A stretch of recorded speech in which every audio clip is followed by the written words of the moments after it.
दीदी, ये जुगनू रात को कहाँ घूमने जाते हैं? धत, ये जुगनू तो रात को अपने बच्चों के लिए खाना ढूंढने निकलते हैं। ओह, बाबा की तरह। ये सूरज सुबह निकलता है और शाम को डूब जाता है। हाँ, ताकि ये पेड़ पौधे और जीव जंतु जी सके, इसलिए सूरज सुबह निकलता है और जब रात में ये सब सो जाते हैं तब वो भी सो जाता है।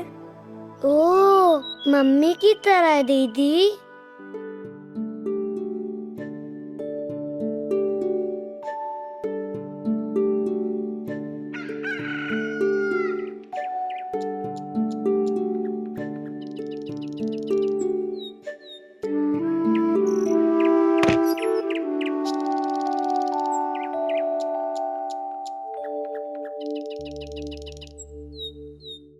इस दुनिया में दो तरह के लोग होते हैं। पहले वो जो हमेशा सपने सोने के बाद ही देखते हैं, और दूसरे वो जिनके सपने शायद उन्हें सोने ही नहीं देते, जैसे मेरे माँ बाबा। जी हाँ, वो बिल्कुल ऐसे ही हैं। जब पूरा शहर गहरी नींद में धुंधले सपने देख रहा होता, तो मेरे बाबा रोशन आंखों से मिल में चौकीदारी करते।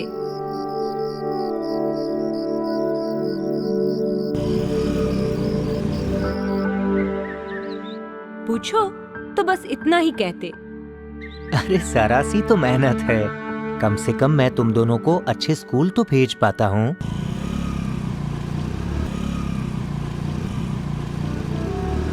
माँ भी कुछ कम नहीं थी। हमारे घर में सुबह मुर्गे की बांग से नहीं होती थी, बल्कि उससे कई पहले माँ उठकर रसोई के पीछे वाले बगीचे में सब्जियों की देखरेख करती नजर आती थी। पूछो तो बस इतना ही कहती।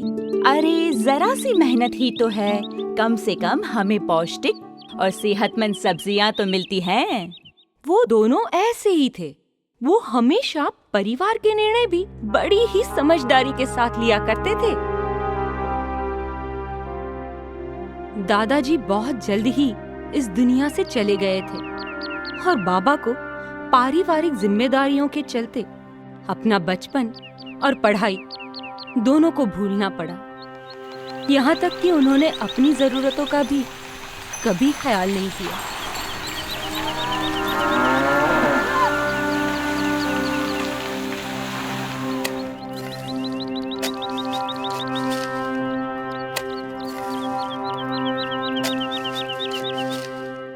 वो अक्सर हमसे कहते थे, बेटा ऐसा बहुत कुछ था जो मैं कर नहीं सका और पा नहीं सका, लेकिन मैं चाहता हूँ कि तुम वो सब कुछ करो जो मैं नहीं कर सका।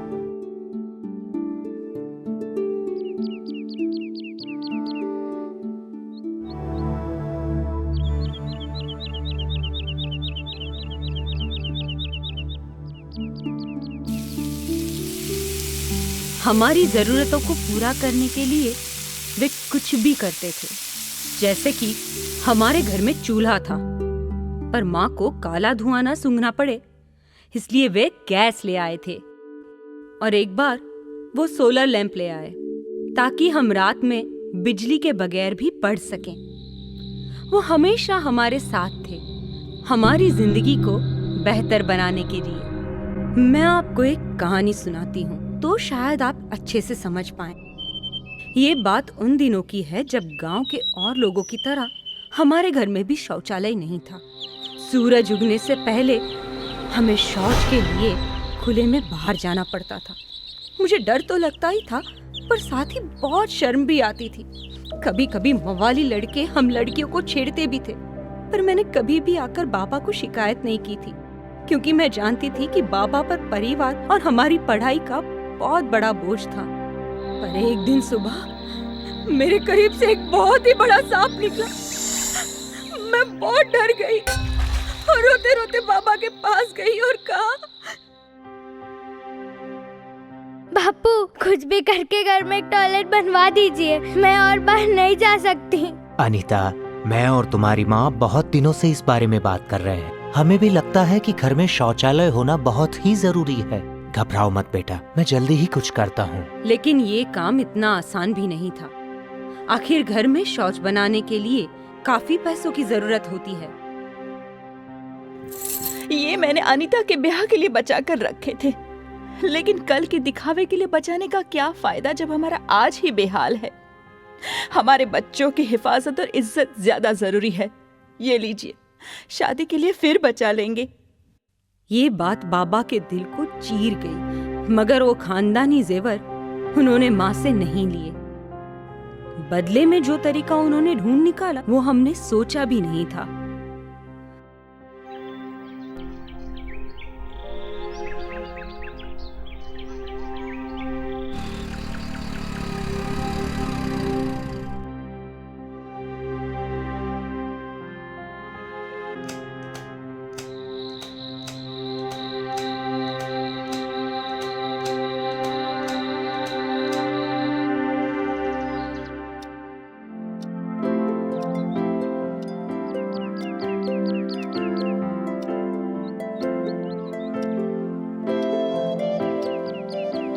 उस दिन शाम जब वो घर आए तब हमारी समझ में आया कि शौचालय बनाने का उपाय उनकी बाइक में था।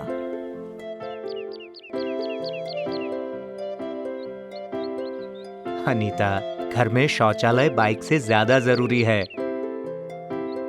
मैं तो साइकिल या बस में भी सफर कर सकता हूँ, कोई दिक्कत नहीं होगी। तुम्हें अब खुले में जाना नहीं पड़ेगा।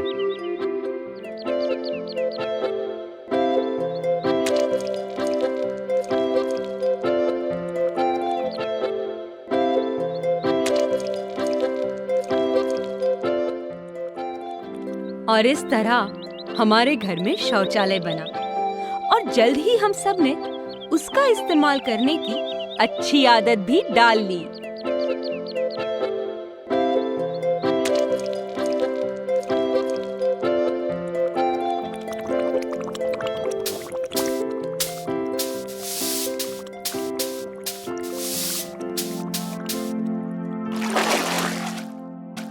कुछ ही समय में बाबा ने अर्जी दी और उन्हें सरकारी सहायता योजना के अंतर्गत एक निर्धारित राशि भी मिल गई। उन रुपयों से बाबा ने अपने लिए एक पुरानी बाइक भी खरीद ली। इस दुनिया में कुछ लोग ऐसे होते हैं कि जो जीवन में प्रगति और उन्नति के लिए हमेशा प्रयत्नशील रहते हैं और उसके लिए वे नई नई राह ढूंढते ही रहते हैं। मुझे गर्व है कि मेरे माँ बाबा भी ऐसे ही लोगों में से थे। वे अपने विचारों से, अपनी सोच से हमेशा आगे ही बढ़ते रहें और हमें भी वही सिखाते रहें।